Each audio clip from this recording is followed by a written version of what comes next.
Hi అండి, నేను మీ ధనుష్ వంటిల్లు. ఈరోజు బూందీ లడ్డు తయారు చేసుకోబోతున్నా. దానికోసం స్టవ్ ఆన్ చేసుకొని ఒక కళాయి పెట్టుకొని అందులో 2 టేబుల్ స్పూన్ నెయ్యి వేసుకొని డ్రై ఫ్రూట్స్ కూడా దోరగా వేయించుకొని ఒక బౌల్లో ఇప్పుడు ఒక పెద్ద బౌల్తో శనగపిండిని తీసుకున్నానండి. బాగా చల్లించి తీసుకోవాలి. అందులో కొద్దిగా ఉప్పును వేసుకోండి, మరి కొద్దిగా యాలకుల పొడిని కూడా వేసుకోవాలి. ఇప్పుడు ఒక హాఫ్ కప్పు వాటర్ అయితే సరిపోతుంది. ఎక్కువ అయితే అవసరం లేదు, కొద్దిగా తీసుకోండి. ఎందుకంటే మీడియంలో కలుపుకోవాలి కాబట్టి. ఇప్పుడు దాని అంతటినీ పక్కన పెట్టుకొని ఇప్పుడు కళాయిని పెట్టుకొని కళాయిలో డీప్ ఫ్రైకి సరిపడా ఆయిల్ని అయితే వేసుకోవాలి. మన దగ్గర కన్నాల గరిటె ఉంటుంది కదా, దాంతో మనమైతే బూందీని వేసుకోవాలన్నమాట. ఆయిల్ అయితే బాగా వేడెక్కాలి. సో వీడియోలో చూస్తున్నట్టుగా ఒక 50% అనేది మనకి బూందీ అనేది రెడీ అవ్వాలండి. అలా అని చెప్పేసి మీరు ఎక్కువసేపు ఉంచేసారంటే మాత్రం మనకి బూందీ రాదు, క్రిస్పీగా అయిపోతుంది అన్నమాట. సో నాకైతే బూందీ అయితే ప్రిపేర్ అయిపోయిందండి. సో చూస్తున్నారు కదా, ఇలా తీసుకోవాలి. ఇప్పుడు పాకం కోసం వేరే కళాయి తీసుకుంటున్నాను. అందులో ఒక పెద్ద కప్పుతో పంచదార అయితే తీసుకొని అదే కప్పుతో ఒక కప్పు వాటర్ అయితే తీసుకొని ఆ పంచదారలో వాటర్ అనేది వేసుకోవాలన్నమాట. ఇప్పుడు బూందీ మనకి రౌండ్గా రావడానికి అదే లడ్డూలా రావడానికి కొద్దిగా బూందీని తీసి నేనైతే మిక్సీ పట్టుకున్నాను.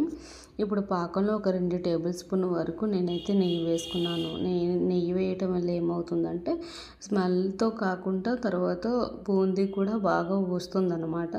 సో ఆ పాకం అనేది మీకు ఒక జిగురు పాకం అనేది వస్తే సరిపోతుందండి. మరీ పెద్ద తీగల కాకుండా సన్నగా వస్తే సరిపోతుంది.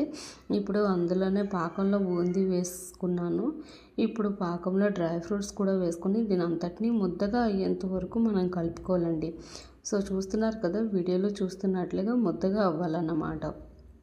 ఇలా బాగా కలుపుకోండి. మరి మీరు బూందీని అంత క్రిస్పీగా చేశారనుకోండి, మీరు తినేటప్పుడు బూందీ లడ్డు చుట్టుకునేటప్పుడు లడ్డు రాకపోగా తినేటప్పుడు క్రిస్పీగా అయిపోతుంది అన్నమాట. సో ఇలా ఒక 50% 60% మనకి బూందీ అనేది ఫ్రై అయితే సరిపోతుందండి. సో చూస్తున్నారు కదా, ఇలా మనకి ఆ పాకంలోనే మనం కలుపుకోవడం వల్ల ఏమవుతుందంటే పాకం అనేది ఈ బూందీకి మొత్తం స్ప్రెడ్ అయ్యి పాకం అనేది మనకి లాడు అనేది బాగా వస్తుంది. ఇప్పుడు ఒక 2 నుంచి 3 వరకు నేనైతే యాలకులు కూడా తీసుకొని అందులో అయితే వేసేసుకున్నాను. సో చూడండి, ఇలా కలుపుతూ ఉండండి, లేకపోతే అడుగు పెట్టేస్తుంది.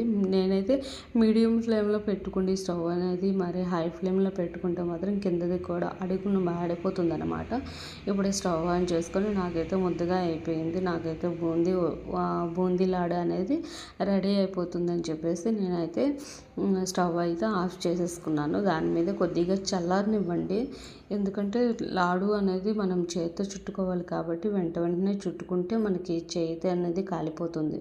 ఇప్పుడు చేతులకి కొద్దిగా నీరు రాసుకొని ఇలా రౌండ్గా షేపు అంటే చిన్న చిన్న లాడు అనేది నేను మా వారు ప్రిపేర్ చేసుకుంటున్నామండి. ఎందుకంటే వినాయకుడికి టైం అవుతుందని చెప్పేసి మేమైతే ఇలా చుట్టుకున్నాము. సో చూస్తున్నారు కదా, మనకి లాడు అయితే ఫైనల్గా రెడీ అయిపోయింది.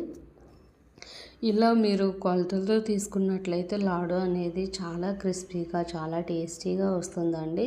మీకు ఇంకా వేరే ప్రత్యేకించి ఏమీ ఇంగ్రీడియంట్స్ వేసుకోవాల్సిన అవసరమే ఉండదన్నమాట. సో మాకైతే లాడు అనేది రెడీ అయిపోయింది. ఇప్పుడు నేను ఒక బౌల్లోకి లడ్డు అనేది తీసుకుంటున్నాను. ఇది బూందీ లడ్డు అండి, మీరు ట్రై చేయండి, చాలా బాగుంటుంది. టేస్ట్ కూడా చాలా వరకు బాగుంటుంది. సో మా వీడియోస్ మీకు నచ్చుతున్నాయని మేమైతే అనుకుంటున్నాము. మా వీడియోస్ని మీరు ఆదరిస్తారని నేనైతే మనస్ఫూర్తిగా కోరుకుంటున్నాను. మా వీడియోస్ కనుక మీకు నచ్చినట్లయితే లైక్ చేయండి, షేర్ చేయండి, సబ్స్క్రైబ్ చేయండి. తర్వాత కామెంట్ కూడా చేయండి, ఎందుకంటే మీరు చేసే కామెంట్కి ఖచ్చితంగా నేనైతే రిప్లై ఇస్తాను. దాంట్లో అయితే మాత్రం ఎలాంటి ఇబ్బంది అనేది లేదు. సో ఫైనల్లీ మన బూందీ లడ్డు అనేది రెడీ అయిపోయిందండి. నేనైతే చిన్న చిన్న లడ్డు ప్రిపేర్ చేసుకున్నాను వినాయకుడి కోసం అని చెప్పేసి. నేను ఈ వీడియోలో చూస్తున్నట్లుగా చిన్న చిన్న లడ్డు ప్రిపేర్ చేసుకున్నాను. ఆ బౌల్తో వినాయకునికి సమర్పించవచ్చు అన్నమాట. సో చూడండి ఫ్రెండ్స్, మనం ఏది తీసుకున్నా సరే పక్కా కొలతలతో పక్కా కొలతలతో తీసుకోవడం వల్ల ఏమవుతుందంటే మనకి లడ్డు కానీ తర్వాత బూందీ ఫ్లేవర్ కానీ మనకైతే టేస్టీగా వస్తాయి, చాలా బాగా వస్తాయి.